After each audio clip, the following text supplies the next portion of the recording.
Hello, everybody. I'm a practicing therapist and a doctoral student of psychology. Today, I wanted to go over why avoidants friend zone the relationship and they don't label the relationship. So it's like it is a relationship, but they call you a friend, or they don't label it. But like I'm talking more specifically, like they call it a friend, but you guys are literally going on dates and you've been physical before. And if y'all know how many calls I've had that you guys are telling me you're in this situation. And often you guys are like, are they avoidant? Like, what's going on? And interesting enough, yes, like majority of them are avoidant. Very rarely have I had a call with you guys yet where I said, I don't know if they're avoidant. I have, and I'm always honest with you guys, but a lot of times they are avoidant. So I do want you guys to trust yourself that you probably know what you're talking about. Cause like really often, you guys are like, this is what I'm noticing. And you guys are so intelligent and insightful. You're like, I noticed this about his childhood, or I noticed she, brought up this happened when she was younger. And you know all the patterns and things like that. And I want you to trust yourself a little bit. Like it is a relationship and they're just calling it a friend for comfort. I think but I would love to just, tell you what I'm noticing. That's the point of this video. And if you want to talk to me, that's pinned in the comments. But the first one is avoidants are just very guarded, okay?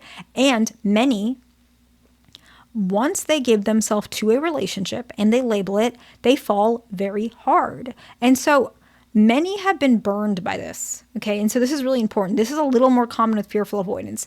They have been married before. They've given themselves to somebody and they got really, really hurt.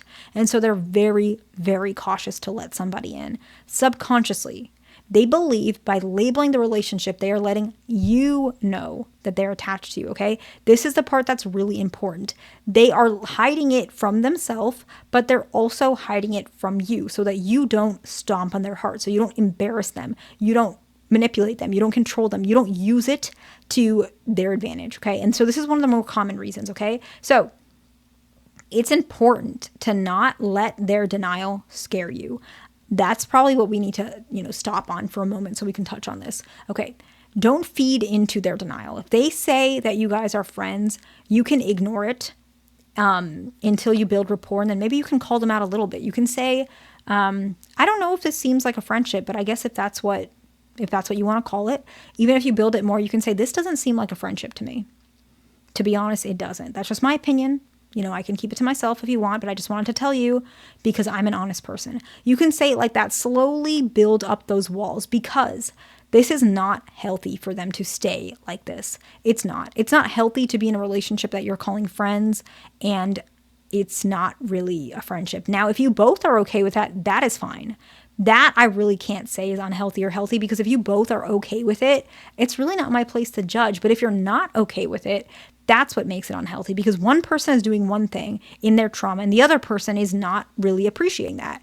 And so I think that's what we really need to touch on because if you are a person who you want a relationship, you want a label, you want things like that, and they're not giving you that, it can make you feel very resentful of the relationship, okay? They almost feel like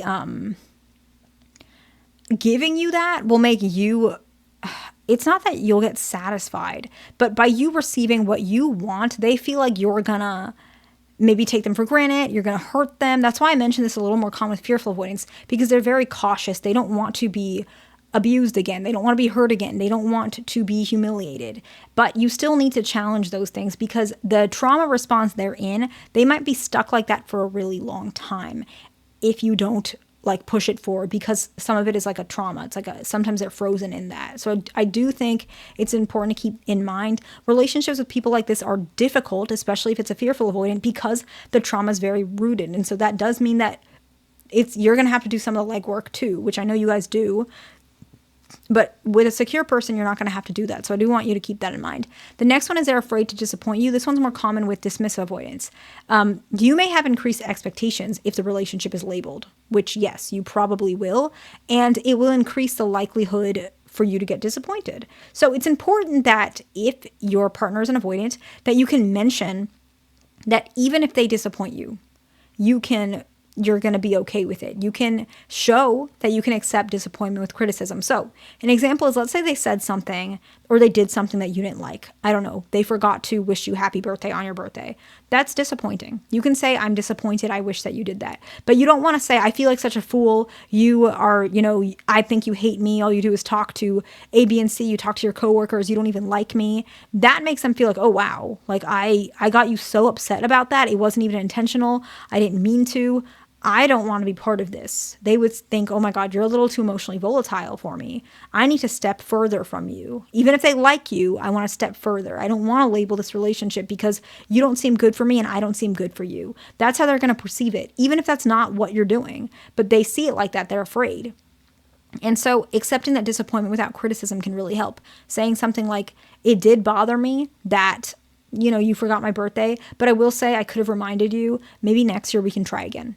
Something very simple, okay? The next one is they will only label it if they're absolutely sure.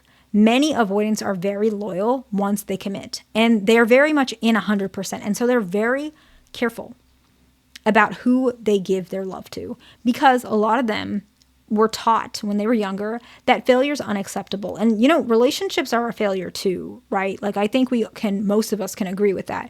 If a relationship fails, a lot of people will question, what did I do wrong? Did I make a mistake? That's usually the first place a lot of us go to.